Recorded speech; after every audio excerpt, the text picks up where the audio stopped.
1 plus 1 gives us 2. And 2 times 2 equals 4. So 8 divided by 4 is just 2.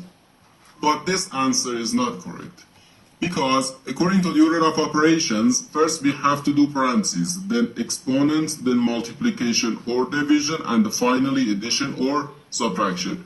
Remember that multiplication and division have equal priority and we have to work from left to right. And the same applies to addition and subtraction. In this expression, we have one division, one parenthesis, and one multiplication. Inside this parenthesis, we have one addition. Here we have a multiplication because in mathematics, when a number is placed next to parentheses, it means multiplication, and we usually don't write the multiplication sign for brevity. Okay, so according to the PEMDAS, first we have to do this parenthesis, then this division, and finally this multiplication.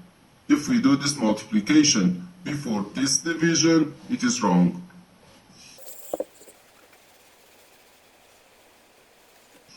So first we have to do this parenthesis.